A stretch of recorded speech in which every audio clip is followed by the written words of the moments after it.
pada kesempatan kali ini saya akan membahas tentang hereditas. Semua organisme, termasuk manusia, memiliki hubungan yang erat antara anak dan induknya.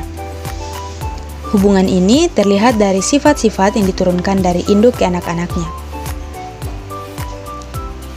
Penurunan atau pewarisan sifat terjadi melalui proses fertilisasi antara gamet jantan dan gamet betina.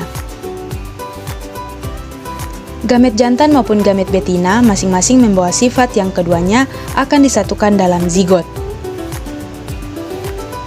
Oleh karena itu, sifat kedua induk akan menurun kepada anak-anaknya.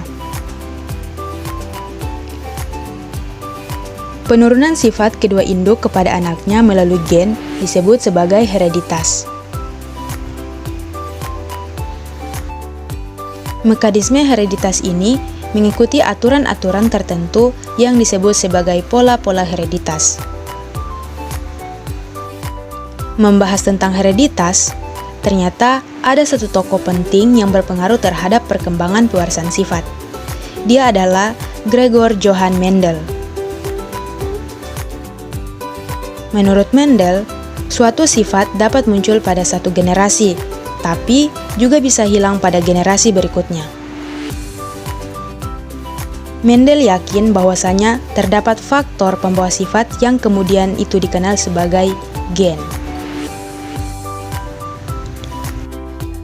Sebelum kita mempelajari pola-pola hereditas, ada beberapa istilah yang harus kamu tahu dulu, biar nanti kamu mudah mengerti tentang hereditas. Untuk mempelajari istilah-istilah dalam persilangan, kita bisa mengambil contoh peta silsilah keluarga. Kita mulai dari nenek, atau ibu dari orang tua kita. Nenek menikah dengan kakek, maka peran mereka adalah sebagai parental. Parental merupakan induk jantan dan induk betina yang disilangkan. Istilah kedua adalah gamet. Gamet merupakan sel yang dibentuk untuk tujuan reproduksi. Setelah menikah, kakek dan nenek memiliki anak. Misalnya, anak pertama adalah ayah, anak kedua adalah adik laki-laki dari ayah yang kita panggil sebagai paman, dan yang satu lagi adik perempuan ayah yang kita panggil sebagai bibi. Ketiga anak dari kakek dan nenek disebut sebagai filial, yaitu hasil persilangan atau keturunan.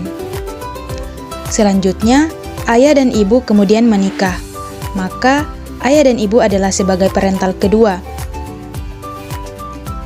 Ayah dan ibu memiliki 3 orang anak, yaitu kamu dan adik-adikmu. Ketiga anak ayah dan ibu adalah sebagai filial kedua. Selain parental, gamet, dan filial, ada juga istilah gen sebagai pembawa sifat dari induk ke anaknya. Ada 2 macam gen. Yang pertama, gen dominan dan resesif. Ada juga genotipe, yaitu sifat yang tidak tampak yang terdapat di dalam gen. Apabila gen bersifat dominan, maka sifat tersebut akan terlihat secara fisik atau bisa diamati secara langsung.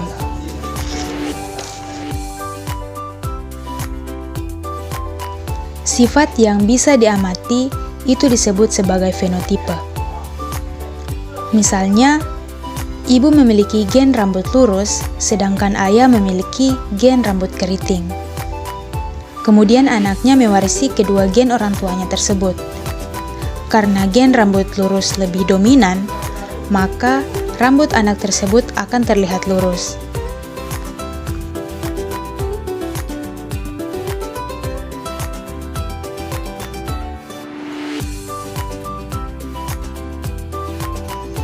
Nah, itu tadi hasil pembahasan materi mengenai hereditas. Thank you so much for watching and see you next video. Bye bye.